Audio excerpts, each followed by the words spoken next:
and bites. Especially during the summer months, the onslaught of insects, both indoors and out, can be deadly in the case that these insects can sting or leave behind painful reminders.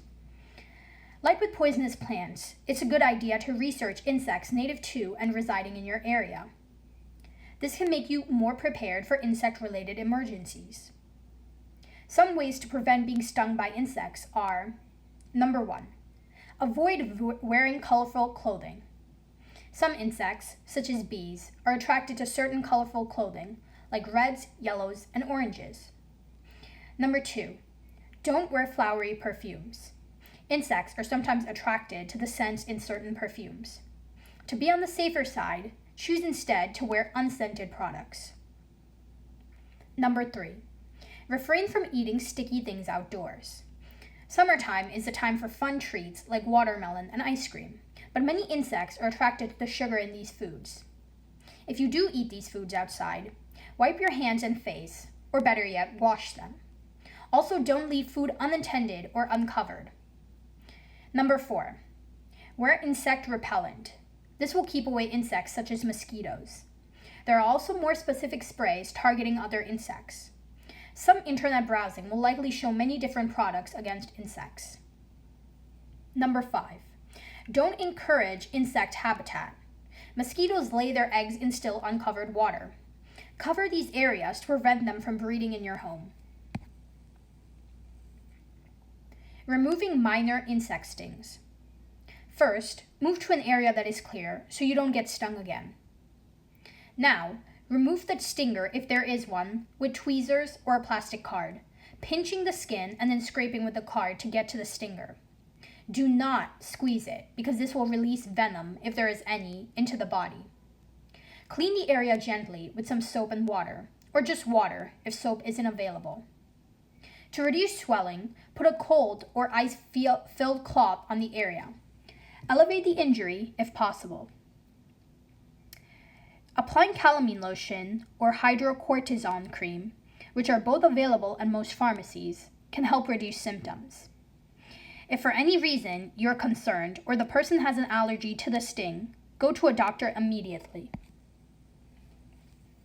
Identifying brown recluse bites. A red swollen up area about 3 to 8 hours after the initial bite may develop.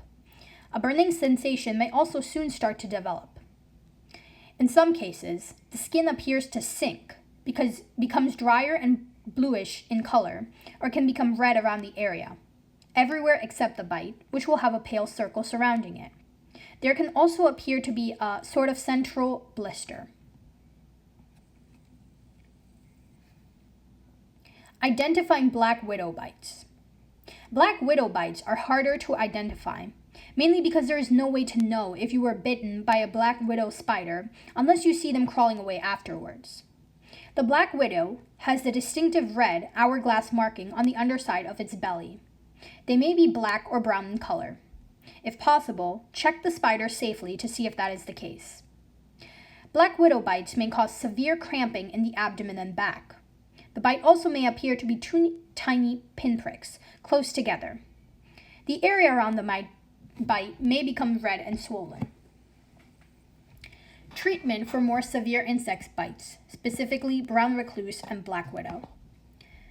Get emergency medical treatment right away. Clean the area, once again, with soap and water. Tell the victim to stay still and try to keep them calm. This will reduce the spread of the venom. Apply something cold to the area and wrap it. Some things to apply are ice or a cold cloth. Take a picture of the bite as well as the spider, if you can find it and it is safe to do so. Get to a safer area as well and make sure no one else was bitten. As you can see in the photo, the brown recluse is the spider on the left and the black widow is the spider on the right. Identifying scorpion stings. Signs of a scorpion sting are immense pain, a tingling or numb sensation, swelling of the skin, difficulty breathing, sweating, drooling, crying in children that doesn't stop, and unconsciousness. Identifying venomous scorpions. Like with snakes, it's best to stay cautious and try to avoid all types of scorpions. However, some ways to tell if scorpions are venomous is based on size.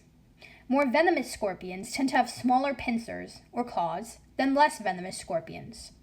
Venomous scorpions, however, have larger, bulkier tails and bigger stingers, or the points on the ends of the tail, as seen in the diagram.